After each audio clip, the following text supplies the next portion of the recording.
Hi everyone, and welcome to my YouTube channel where I add a dash of new life into old things. Today, I'm going to be taking this dresser set and doing a whitewash with a stain overlay to give that really popular Pottery barn or even restoration hardware look to them. These dressers are a special set from a wonderful client who is having a baby, so they will be going into their nursery.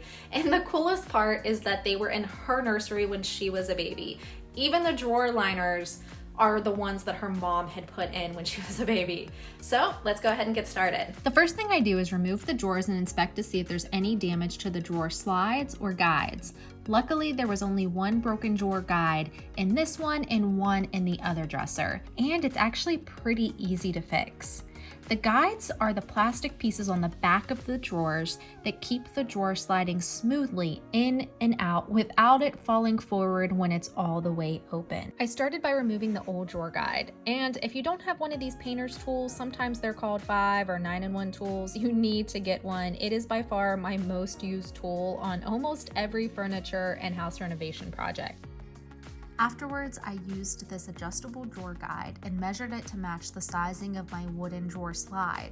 Once I found the right size, I placed it back onto my drawer and screwed it in. And that's it.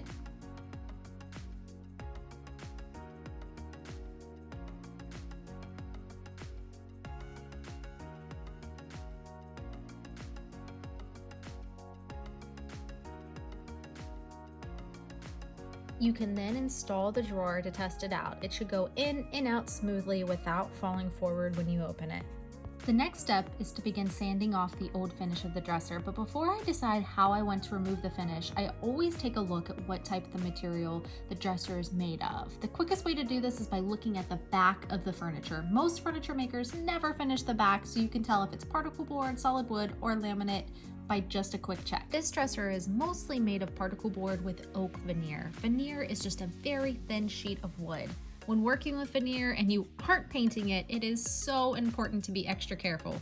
I cannot tell you how many times I've been sanding and all of a sudden I've sanded through the veneer. So I decided to first remove the finish with my Carbide Scraper. This is a great, efficient, and cost-effective way to remove a finish. This is perfect to use with veneer so that you won't have to spend so much time sanding with risk of burning through that thin sheet of wood.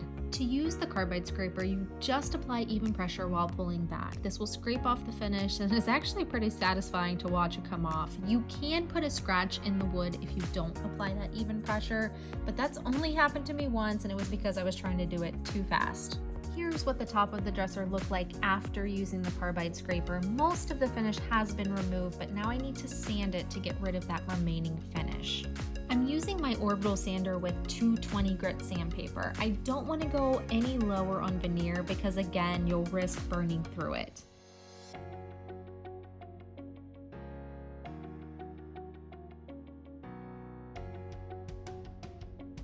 Then I used a sanding block and 220 grit sandpaper to hand sand in the direction of the grain.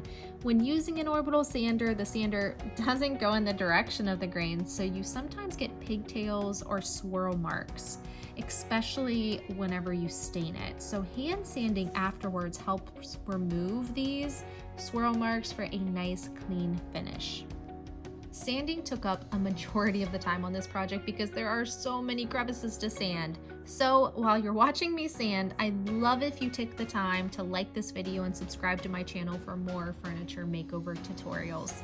I have all the products that I've used included below, and most are linked in my Amazon shop. If you have any questions, please make sure to ask them in the comments. After I sanded the body of the dresser, I moved on to the drawers. I opted to use a chemical stripper with hopes that it would help reduce the amount of time I would need to spend sanding, especially those small crevices. I'm using an attachment to my drill to get into those small spaces to remove the remaining finish from the stripper. However, it didn't work as well as I'd like it to. So if I were to go back and redo this project, I would have just skipped straight to sanding the drawers. They are made up of solid oak, so I could have started with a really low grit sandpaper to make the process go by faster. So after I removed the rest of the chemical stripper and rinsed it clean, I moved on to sanding. I started by using 120 grit sandpaper to remove the remaining finish. I then started sanding with 220 grit before moving on to hand sanding.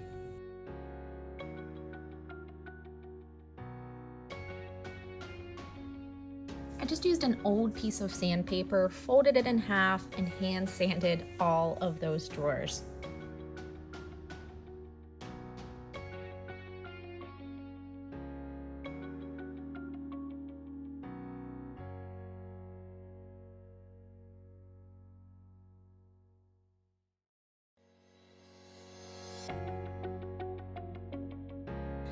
After sanding, I realized that the hardware stains that were caused by the original hardware were very noticeable.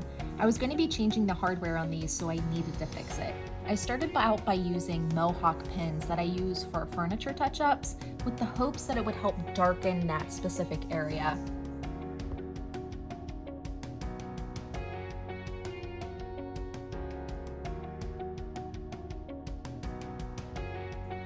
However, after sanding it off, it helped a little bit, but I could still see the outline of the hardware.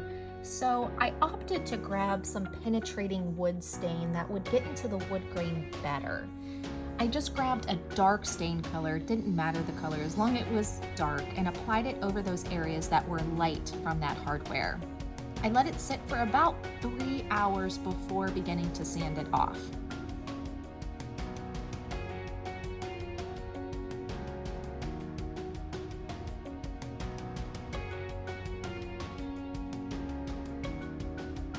And the after was exactly what I was going for. I can't even tell that those hardware outlines, stains, whatever you want to call them, were there.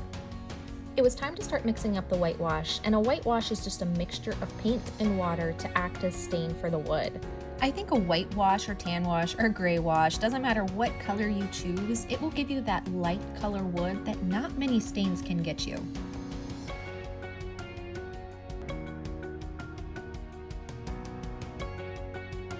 The way I did this was by adding my paint to a plastic cup, marking how much paint I added, and then adding the same amount of water. This gives a 50-50 ratio, which is a pretty opaque look. If you want something where you can see the wood grain more, I'd suggest going to a 70-30 ratio of water to paint.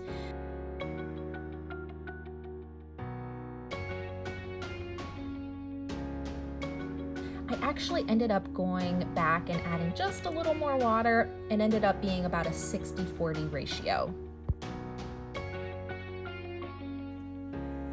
I then ended up going and adding just a touch of green to my whitewash paint mixture. And the reason I did this is because oak tends to have a red or pinkish tint to it, and the green would help offset that to make it not so pink.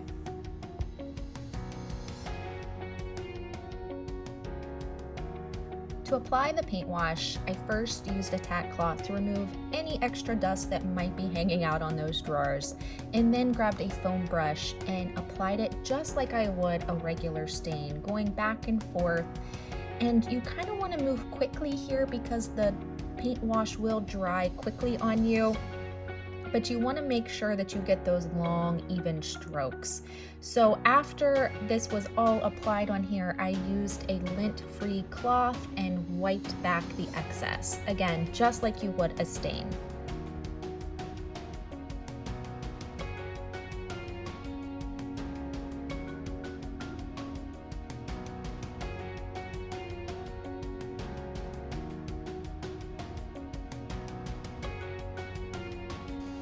I then followed the same process on the body of the dresser.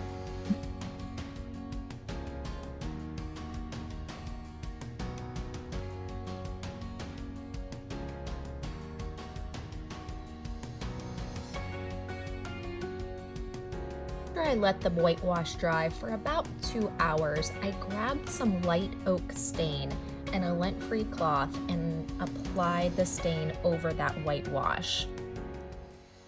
Applying the stain over a whitewash, I think, adds a nice warmth to the furniture piece, and Again, my own opinion here, but I think it gives it that nice Pottery Barn or even Restoration Hardware look that is very popular and just pretty.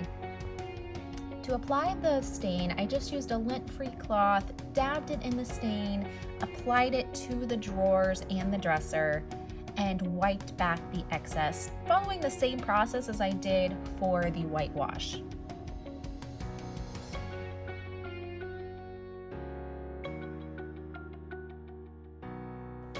I let the stain dry for about 48 hours because I was applying a water-based sealer over an oil-based stain. So you really want to give that oil time to dry before you add any type of water-based sealant on top.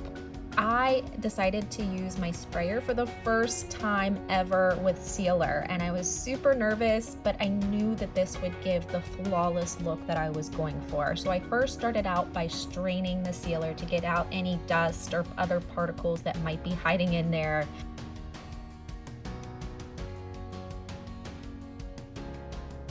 I then grabbed some painter's tape and covered up those hardware holes so that none of the sealer would get through them whenever I sprayed.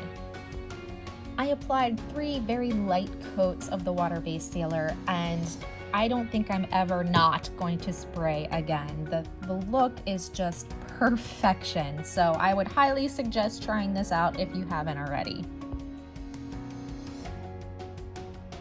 And just a quick reminder of what the dressers look like before and what they look like now. They're these beautiful light oak and what I think look like Pottery Barn dressers. And these pieces have such sentimental value to my client that I was so glad that we were able to transform them into something that matches her style now. And I was able to add a dash of new with the old so we can keep those memories alive. Thank you so much for watching, and please subscribe to my channel for more furniture makeovers.